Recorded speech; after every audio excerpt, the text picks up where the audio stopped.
Una vez que ya quedó claro nuestro entorno, vamos a empezar a revisar nuestro primer programa. Muchos de los entornos, por ejemplo, si ustedes abren Dev C++ o incluso para aquellos que trabajaron en Turbo C, literalmente nos muestran todo esto, nos abren la ventanita vacía, así.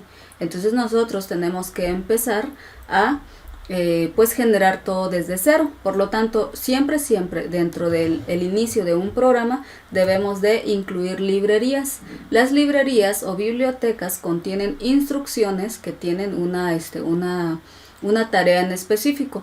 Entonces ustedes se imaginan, para la cantidad de instrucciones que existe en un lenguaje de programación, pues lo que se hace es irlos juntando de acuerdo al tipo de instrucción en una biblioteca en particular. Es como si se hicieran subconjuntos de instrucciones. Si yo, por ejemplo, estoy hablando de instrucciones matemáticas para calcular el seno, el coseno, para sacar exponencial, para elevar una potencia, raíz cuadrada, etc., todas esas son instrucciones matemáticas, así que hay una librería que las junta a todas y se llama math.h. Si yo quisiera, por ejemplo, instrucciones para acceder a algunas propiedades de pantalla, como por ejemplo color del texto, color del fondo, pausas de tiempo, limpiar pantalla, todas esas son propiedades gráficas de mi pantalla, hay una librería llamada windows.h. Entonces, conforme vayamos avanzando, pues vamos a ir haciendo uso de todas estas bibliotecas, pero la que sí debemos de utilizar siempre de inicio es la librería IOStream. Para que nosotros agreguemos una librería siempre debemos de colocar numeral include, y de hecho aquí ya se van a dar cuenta que va a aparecer directamente, pues así como una ventanita de ayuda, IOStream. Abrimos, cerramos con la llavecita menor y mayor que. IOStream es la librería que contiene las instrucciones de entrada y salida de datos. Input, output, stream, ¿sale? Entrada y salida de datos. De hecho, eso lo vamos a ver en el siguiente video. Y de ahí vamos a colocar using namespace std, ¿sale? Entonces esto es simplemente para que nosotros tengamos acceso a la librería estándar de C++ y podamos utilizar sus instrucciones sin ningún problema.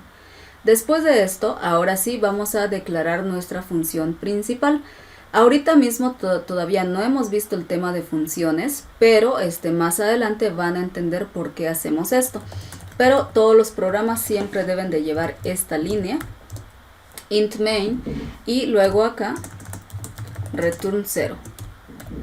Entonces, ¿por qué? En esta parte me gustaría hacer hincapié para que ustedes vean que, por ejemplo, porque luego también suelen suceder errores, y es que, por ejemplo, main, como su nombre lo indica, significa principal. Debe haber una función principal dentro de mi programa. Debe haber, en pocas palabras, alguien que mande y que coordine a todos los demás. Es como si fuera un agente de tránsito, ¿no? Hay alguien ahí en una esquina parado diciendo quién pasa primero, quién pasa después, ahora le toca a este, ahora le toca al otro, etc. Entonces, en un programa tiene que haber alguien que haga ese trabajo, y ese alguien es nuestra función principal o función main. Entonces, en resumen, un programa nunca debe de ir sin una función main. Si no existiera la función main, ese programa no se puede ejecutar, porque es como si fuera un programa sin pies ni cabeza. No hay nadie que lo controle, ¿sale? No hay nadie que diga qué se va a hacer ahorita, qué se hace después, qué sigue, cuánto se tarda qué estoy esperando, etcétera. No hay nadie que mande ahí, por lo tanto el programa no se puede ejecutar si a mí se me olvida, porque luego suele suceder que por algún error de dedo voy y le borro y empiezo a escribir mis códigos por acá. Entonces no pueden haber instrucciones solas volando por ahí por el espacio si no existiera la función principal. Entonces ese sería punto número 1. Todo programa debe de llevar una función main. Y punto número 2, al ser la función main la que controla y gobierna toda la secuencia y ejecución de mi programa, entonces obviamente no puede haber otra función main, no pueden haber 2, 3, 4, no pueden haber varias funciones main, porque entonces se cae en la confusión nuevamente de que no se sabe quién es el que está mandando. Entonces, dos puntos importantes. Un programa siempre debe llevar su función main, un programa no puede llevar más de una función main. Obviamente nosotros podemos meter más código, otras funciones por ahí que vamos a ver más adelante, pero nunca debe de ser esta, ¿sale? Entonces, una vez que ya tenemos esto, ahora sí, no se preocupen si ahorita tienen dudas por qué se coloca esto, porque cuando veamos el tema de funciones, pues lo vamos a ver mejor. Pero en pocas palabras, esta función principal es la que inicia y termina todo mi programa. Todo lo que hay acá dentro de las llaves es lo que se va a ejecutar, lo que yo quiero hacer, ¿no? Entonces, siempre que yo tenga la función main, debo abrir llaves y todo mi código debe ir adentro de las llaves.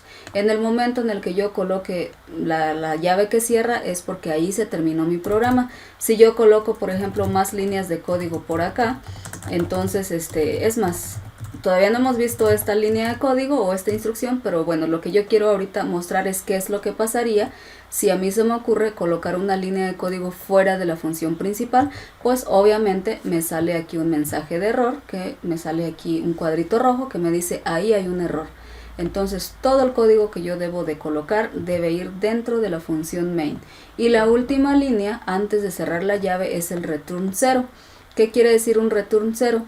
Cuando el programa termina de ejecutarse y me muestra un mensaje que se regresó un 0, significa que todo se ejecutó correctamente, no hubo ningún problema con tipos de datos, ni con variables, ni con instrucciones, ni con sintaxis. Pero muchas veces el programa cuando se termina de ejecutar me muestra un numerote en lugar del 0. Entonces el 0 significa que todo se ejecutó de inicio a fin correctamente. Si me sale algún otro numerote, pues es algún error. Hay que buscar cuál es el código de ese error para saber qué fue lo que pasó durante la ejecución de mi programa. Entonces voy a regresar lo que estaba hace rato, que era esto. Y listo. Entonces fíjense, ya una vez que tengo todo esto, corremos, compilamos y corremos nuestro programa. No hay ningún error y ahí debería de abrirse mi ventana de consola en donde me sale lo que yo mandé a escribir, que en este caso es un Hello World, y después aparece Process Returned 0, significa el proceso regresó un 0. Siempre que nosotros veamos un 0, perfecto, todo pasó bien, no nos preocupemos de nada. Pero si vemos otro número, significa que en algún momento, aunque el programa ejecutó, en algún momento ocurrió algún error. A lo mejor generé por ahí un problema con acceso a memoria, acceso a un espacio inválido, una variable que no existía, un dato, no sé, algo. Eso lo vamos a ir viendo más adelante. Y cosa importante, dice presione cualquier tecla para continuar. No sé por qué, a muchos pues siempre se nos da querer cerrar la ventana dándole la X. Y le damos a la X, ¿no? Y entonces acá abajo me dice proceso terminó con status menos no sé qué, un numerote. Y entonces eso significa que ocurrió un error, o sea, sí mi programa ejecutó bien, pero no lo cerré bien. Entonces ahí también estoy teniendo un problema, ¿sale? Que a lo mejor ahorita yo no lo vea, pero más adelante este problema puede volverse recurrente y voy a tener que apagar mi compu, cerrar CodeBlocks, apagar mi compu, reiniciar y volver a abrir CodeBlocks para que no ocurra ese problema. Entonces, les digo, ahorita en este video no se preocupen, les estoy hablando simplemente de conceptos básicos a tener en cuenta antes de empezar a hacer nuestro primer programa. Entonces corremos nuestro programa, vemos que dice proceso retornó 0, presione cualquier tecla para continuar y tal cual presionamos cualquier tecla, enter, espacio, lo que nosotros queramos, y entonces me dice, el mensajito sale en azul, proceso terminó con status 0, eso significa que todo perfectísimo, ¿sale? Entonces yo creo que con eso terminamos la parte de la introducción del entorno. Y antes de terminar, recuerden que cada vez que nosotros guardemos cada vez que hagamos algo, siempre acordarnos de guardar nuestro archivo y nuestro proyecto, ¿no? Entonces después queremos nosotros acceder a ese código, ver qué está pasando, entonces hay que acordarnos en qué carpeta quedaron guardadas.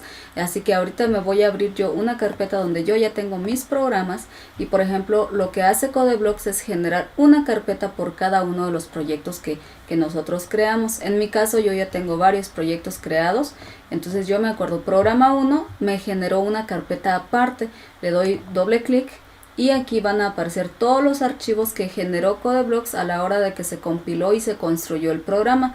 Entonces lo importante es no confundir los tipos de datos.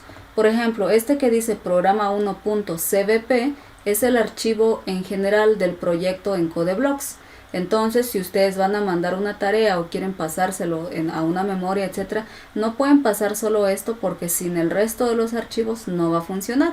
Pero si lo único que les interesa es el código, entonces nada más agarran el que se llama main.cpp Le damos doble clic y esto incluso en un bloc de notas lo pueden abrir y se puede ver directamente el código. Entonces básicamente es eso. No se olviden en qué carpeta quedaron guardados sus archivos y así ya pueden acceder a, bueno, según a lo que ustedes busquen.